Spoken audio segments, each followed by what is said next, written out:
雄风3超音速反舰导弹由中山科学研究院自主研发，因其在打击大型舰艇如航空母舰时具备巨大的威胁性，因而被誉为航母克星。在去年的巴黎航展上，多个国家和军备公司对雄风3导弹表现出了浓厚兴趣，并主动询问台湾是否考虑出售该导弹。然而，军方官员表示，这类重要决策需通过相关部门的详细讨论，个人无法做出回应。那么，雄风3导弹的性能到底如何呢？它是一款什么样的武器呢？台湾又是否会出售呢？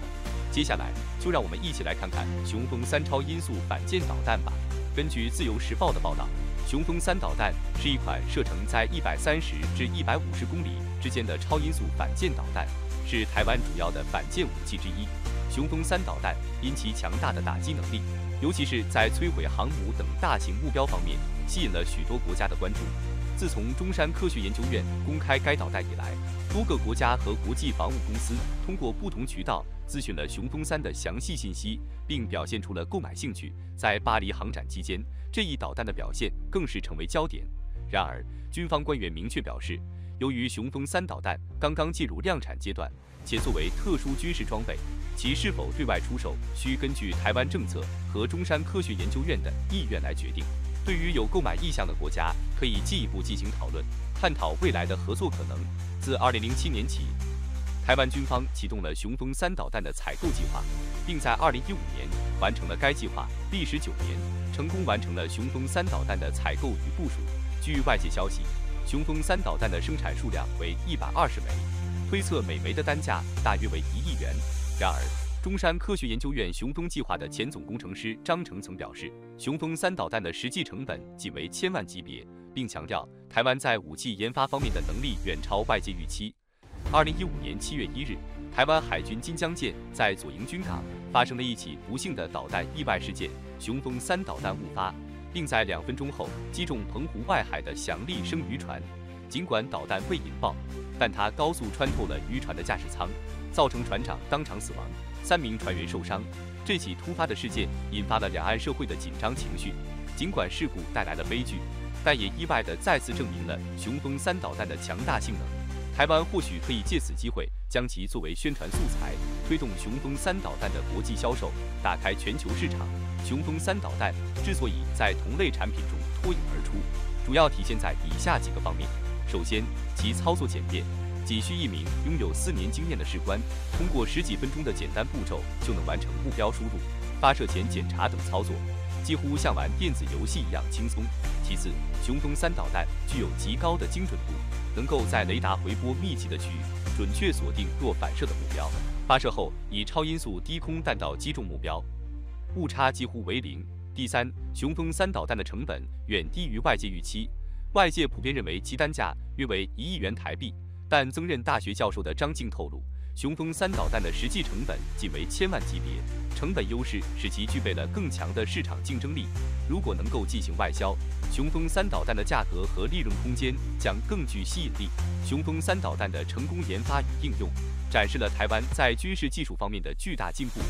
尽管面临外交困境和经济停滞，台湾依然在军事领域取得了显著成就。雄风3导弹的精确打击能力为台湾在全球军事武器市场中增添了更大的竞争力。军事武器的外销不仅能够为台湾带来可观的外汇收入，还能够通过加强军事力量，共同追求共同目标。据悉，雄风3导弹的射程在300公里以内，符合台湾于2002年在荷兰海牙签署的防止弹道导弹扩散公约，因此不违反相关国际条约。更重要的是，雄风3导弹不依赖 GPS 信号，技术上不受美日等军事大国的制约，确保了其装备的后勤维护独立性。此外，为避免误解，台湾主动公开验证实战细节，这种透明度的做法有助于雄风3导弹外销的宣传效果。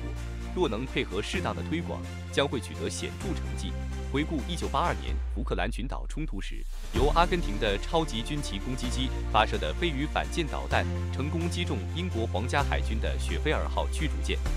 开创了法国飞鱼导弹的国际市场。在福克兰冲突后，飞鱼导弹的多种改型版本，包括超音速空射型、潜射型、舰射型及车载型，得到了广泛的开发，并已累计生产超过3000枚，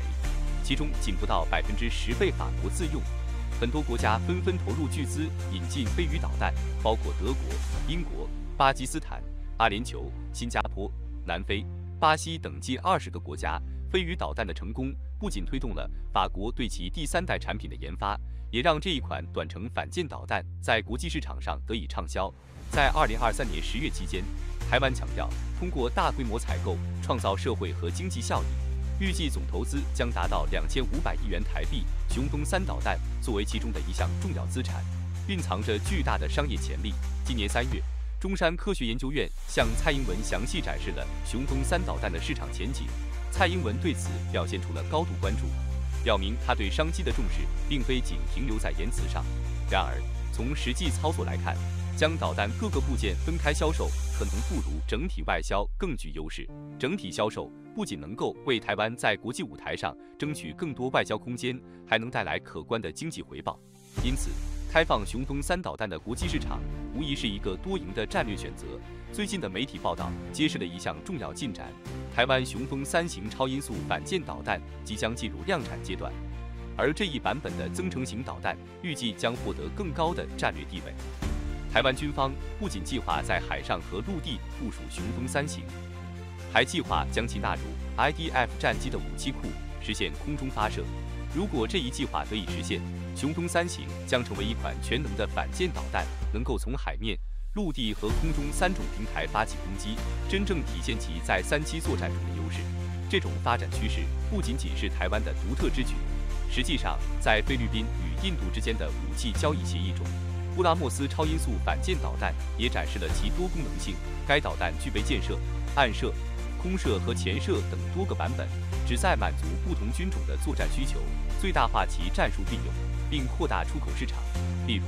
菲律宾根据自己的国防需求，选择了暗射版本，以增强自身的海上防御能力。讨论到箭射型和空射型超音速反舰导弹时，每一种都展现了独特的优势。空射型的最大特点在于，它能够将导弹的射程与战斗机的作战半径相结合，显著提高攻击范围。结合战斗机本身的高机动性，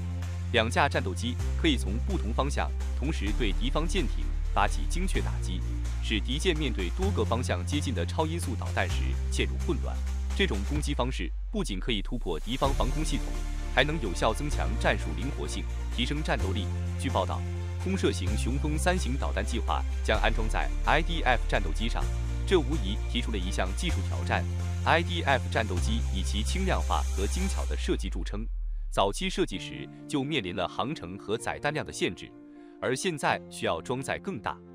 更重的雄风3型导弹，这增加了不少难度。为了解决这一问题，当前的方案是通过缩小导弹尺寸，使其更加适配战斗机的载弹能力，从而将导弹的重量减至约950公斤。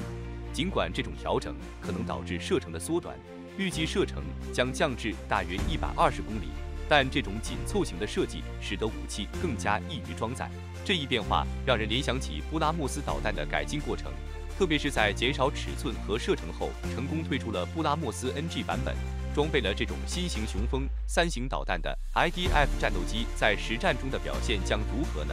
据推测， IDF 战斗机将搭载2枚空射型雄风3型导弹，外加2枚天宫1型短程空对空导弹，以及一个副油箱，接近其载弹能力的极限。这种配置类似于之前挂载万箭导弹的方案，只不过这次用空射型雄风3型导弹替代了万箭导弹。然而，这并非唯一需要考虑的因素。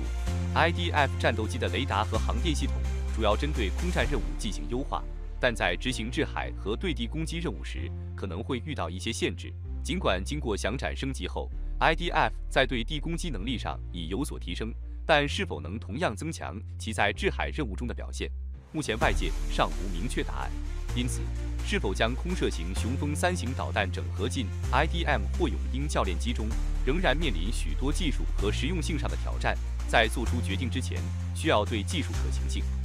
成本效益以及系统兼容性等多方面进行深入评估。只有全面权衡后，才能确保资源的有效利用。长期以来，空军面临的一个主要挑战是，除了 F-16战斗机之外，缺乏一个能够同时兼顾空战制空、反舰和对地攻击任务的多功能平台，这使得 F-16承担了过多的作战任务。虽然决策层已计划增购更多 F-16以分担其负担，但这一问题的根本解决仍需实践。空军一直在寻求有效的解决方案，希望能够减轻 F-16的压力。在 IDF 战斗机进行升级的同时，空军特别关注增强其对地攻击能力，希望通过赋予 IDF 发射雄风3型导弹的能力，帮助分担制海反舰任务。这与提升 F-16能力的思路相似。尽管外界的信息有限，目前大部分依赖媒体报道，因此具体情况仍不完全清晰。但空军已决定研发空射型雄风3型导弹，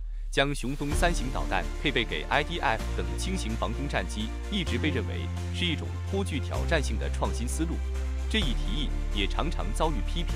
许多人认为，轻型战机承担重型反舰任务并不合适，认为 IDF 的原始设计限制了其执行此类任务的潜力，军方不应追求过于理想化的目标。然而，考虑到 IDF 战斗机完成中级升级后，预计仍可服役20年，而且雄风3型导弹未来可能推出更多衍生版本，将 IDF 与雄风3型结合，